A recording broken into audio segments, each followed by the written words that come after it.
اعوذ باللہ من الشیطان الرجیم بسم اللہ الرحمن الرحیم نحمده ونصلی علی رسولہ الکریم وعلی آلہ الطیبین الطاہرین واللعنة علی اعدائهم من اول دہر الى ابد الآبدین اما بعد فبسم اللہ الرحمن الرحیم۔ انوار شعبانیہ کے اعتبار سے امام زمانہ عجل اللہ فرجہ الشریف جیسا کہ ہم ذکر کر چکے ہیں، تو یہ مہینہ نسبت رکھتا ہے محمد صلی اللہ علیہ وآلہ وسلم سے، اور اس مہینے میں اس ذات مقدسہ کی ولادت باسعادت ہے کہ جس کے لیے اللہ کے رسول نے فرمایا تھا اسمہ اسمی و کنیتہ کنیتی، جس کا نام میرا نام ہوگا اور جس کی کنیت میری کنیت ہوگی۔ تو اس دونوں نسبتوں کی وجہ سے یہ مہینہ بہت ہی متبرک ہو چکا ہے۔ تو اس سلسلے میں ہم نے چند القاب شریفہ امام زمانہ کے ذکر کیے،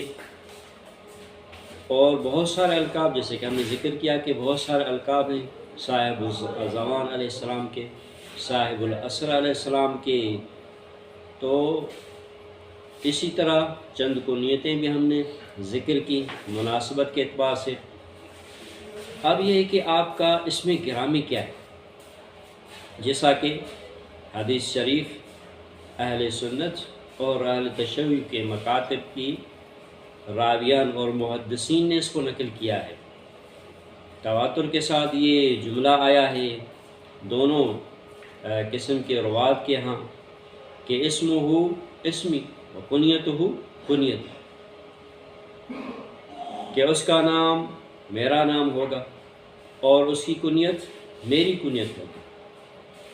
تو اس سے تو یہ واضح ہو جاتا ہے کہ امام مہدی عجل اللہ فرجہ الشریف کا اسم گرامی کیا ہے۔ الامام القائم المنتظر المعمول کا اسم گرامی کیا ہے۔ الفرج الاعظم کا اسم گرامی کیا ہے۔ الرحمت واسعہ کا اسم گرامی کیا ہے۔ العدل القائم کا اسم گرامی کیا ہے۔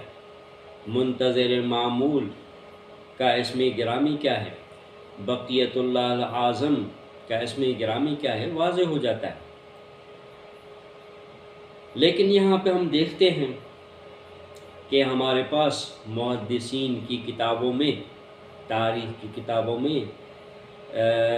یہ چیز ملتی ہے کہ مجمع عام میں جس کے لیے اللہ کے رسول نے فرمایا کہ اسمہ اسمی، جس کا نام میرے نام کی طرح ہوگا، مجمع عام میں اس کا نام لینا جائز نہیں ہے۔ اس لیے ہم دیکھتے ہیں کہ کتابوں میں لکھا ہوا ہوتا ہے کہ ولادت ہوئی ہے میم ہا میم دال ابن الحسن کی، یہ تعبیر ہمارے ہاں ملتی ہے۔ وجہ جب پوچھی گئی محدثین سے، ظاہر سی بات ہے جب محدثین نقل کر رہے تھے تو ان سے وجہ پوچھی گئی، اور اسی طرح سلسلہ جب جاری ہوا تو اصحاب ائمہ جو امام علیہ السلام سے روایت نقل کر رہے تھے انہوں نے اپنے اماموں سے پوچھا کہ کیوں نام نہیں لیا جائے، تو یہ بتایا گیا کہ لا یحل لکم تسمیتہ، کھلے عام محفلوں میں اس کا نام لینا تمہارے لیے جائز نہیں ہوگا، لہذا اس کے لیے اشارے کے طور پر یہ الفاظ ملے ہمیں۔ ولادت واقع ہوئی میم ہا میم دال ابن الحسن کی، تو ولادت واقع ہوئی اس لیے ہمارے جتنے بھی علماء ہیں انہوں نے، اور اس طرح ائمہ علیہ السلام کی روایات میں القائم کا ذکر ملے گا، یقوم القائم یظہر القائم یخرج القائم یقوم المہدی اذا قام المہدی یخرج المہدی اذا خرج المہدی، جیسا کہ مشہور روایت نبی صلی اللہ علیہ وسلم سے وارد ہوئی ہے کہ اگر قیامت کے آنے میں ایک ہی دن باقی بچ جائے، لطول اللہ ذالک الیوم، اللہ اس دن کو بہت بڑا کرے گا، حتیٰ یخرج المہدی، اس طرح کی تعبیر، یا حتیٰ یخرج رجل من اہل بیتی، اس طرح کی تعبیریں وارد ہوئی ہیں کہ یعنی وہاں پر بھی اگرچہ قیامت آنے میں ایک دن وہ اللہ اس دن کو بڑا کرے گا، یہاں تک کہ مہدی کا ظہور ہو، یہاں تک کہ ایک شخص کا ظہور ہو جو اہل بیت میں سے ہے۔ تو اکثر روایات میں جو ذکر ہوا ہے القائم، المہدی اور صاحب الامر، اس طرح کے الفاظ استعمال ہوئے ہیں، لیکن اسم کی صراحت وارد نہیں ہوئی، جیسا کہ روایتوں میں واضح ہوا ہے کہ کسی بھی محفل میں اس کا نام لینا جائز نہیں، حتیٰ کہ عمر بن خطاب امیر المومنین علیہ السلام سے جب سوال کرتے ہیں کہ آپ بتائیے مہدی جس کے بارے میں حضرت نے بشارت دی ہے اس کا اسم گرامی کیا ہے، تو آپ نے صراحتاً فرما دیا کہ میرے حبیب یعنی محمد صلی اللہ علیہ وآلہ وسلم نے ہم سے عہد لیا ہے کہ اس کا نام نہ لیا جائے، اگر یہ عہد نہ لیا ہوتا تو میں اس کا نام بتا دیتا۔ تو امام علیہ السلام نے نام نہیں بتایا، روایت کے طولانی میں صرف اس کے اوصاف بتائے اور اس کی علامات بتائیں اور ظہور کی علامات بتا دی، لیکن اس میں گرامی نہیں بتایا۔ وجہ یہ بتائی کہ اللہ کے رسول نے منع کیا ہے، عہد لیا ہے کہ نام نہیں لیا جائے گا، اور یہ روایت میں ہے۔ امام علیہ السلام نے جواب دیتے ہیں کہ اس کا نام کا پوشیدہ ہونا اللہ کے رسول کے علم غیب میں سے ایک غیب ہے اور امانتوں میں سے ایک امانت ہے کہ اس کا نام سر عام نہیں لیا جائے گا۔ اسی طرح ایک اور روایت ہمارے پاس ملتی ہے کہ جب امام علیہ السلام سے پوچھا گیا کہ آپ ان کا اسم گرامی کیا ہے، تو آپ نے صراحتاً کہہ دیا کہ اس کا نام نہیں بتایا جائے گا، اگر لوگوں کو پتہ چل جائے کہ اس کا نام کیا ہے اور تو اور، لیکن جو ہاشمی ہیں وہ ہاشمی بھی اس کے خون کے اتنے پیاسے ہو جائیں گے، لَقَطَعُوهُ بَضْعَةً بَضْعَةً، اس کو اتنی ایسا کریں گے کہ اس کو ٹکڑوں ٹکڑوں میں بانٹ دیں گے۔ تو اور لیکن ہاشمی جو نسبت رکھتے ہیں، ہاشمی نسبت رکھنے والے بھی اس طرح کا اقدام کریں گے۔ تو اسی طرح واضح ہو جاتا ہے کہ نام نہ لینا ایک ایسی مصلحت ہے جو خدا ہی جانتا ہے، حتیٰ یبعثہ اللہ،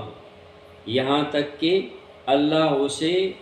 ظہور کر دے گا، اللہ اسے بھیج دے گا، یا یہ کہ حتیٰ یظہر، یہ نام لینا جائز نہیں ہے، نام نہیں لیا جائے یہاں تک کہ امام کا ظہور ہو۔ اب یہاں پر اس میں مصلحت ہے، خدا ہی جانتا ہے کہ اس کی مصلحت کیا ہے، لیکن ان میں سے ایک مصلحت یہ ہے کہ اس کی جان کو خطرہ ہے مثلا، یا جو اللہ چاہتا ہے، جو انقلاب اللہ چاہتا ہے، جو عدل عام اللہ چاہتا ہے، جیسے کہ بہت ساری روایات میں وارد ہوا ہے کہ حضرت نے فرمایا ہے کہ مہدی ظہور کرے گا ایسے دور میں جس دور میں زمین ظلم اور ستم سے بھری ہوئی ہوتی، اور وہ آ کر اسی زمین کو جتنی مقدار میں ظلم اور ستم سے بھری ہوگی اتنی مقدار میں اس کے برعکس عدل اور انصاف سے بھر دے گا۔ تو اگر معلوم پڑ جائے تو شاید یہ جو مصلحت ہے عدالت عامہ کی، پر امن دھرتی کی، پر امن سرزمین کی، پر امن انسانیت روئے زمین پر،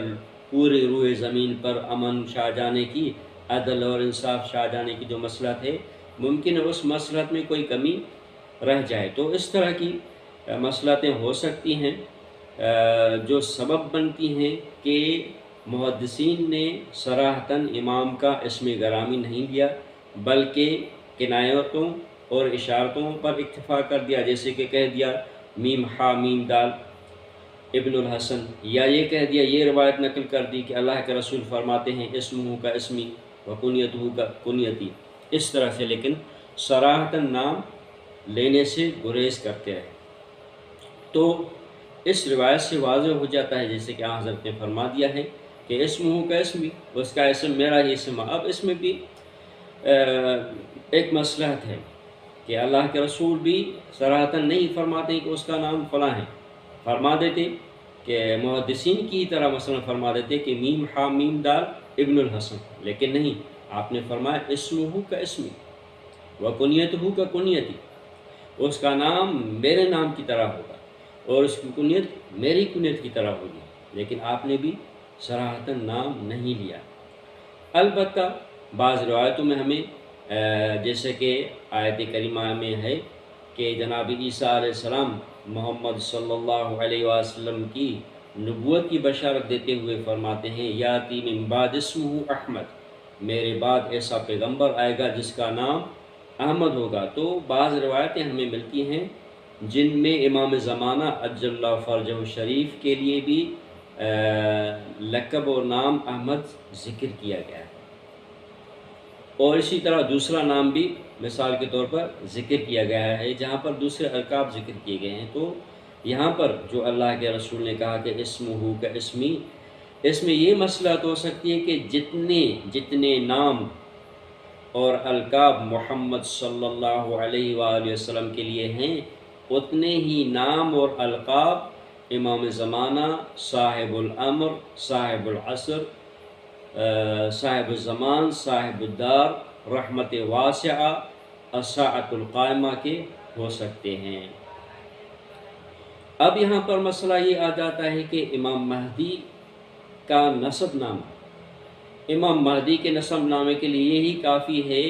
کہ حضرت نے فرما دیا ہے کہ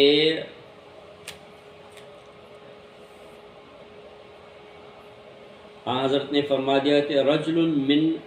منی، رجل من اہل بیتی، کہ اس طرح کی تعبیریں ہمارے پاس ملتی ہیں کہ امام مہدی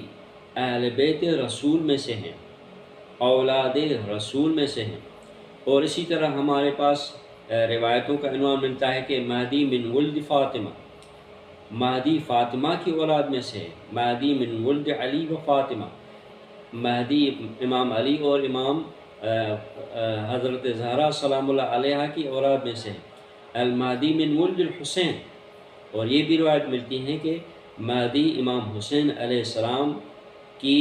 ذریت طیبہ میں سے ہیں۔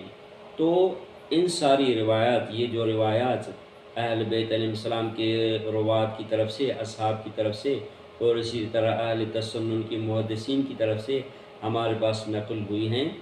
ان سے یہ ثابت ہوتا ہے کہ مہدی اہل بیت رسول میں سے ہے، بنی ہاشم میں سے ہیں، بلکہ یہ روایت کہ المہدی من ولد فاطمہ، فاطمہ علیہ السلام کی ذریت طیبہ میں سے ہیں۔ والحمد للہ رب العالمین۔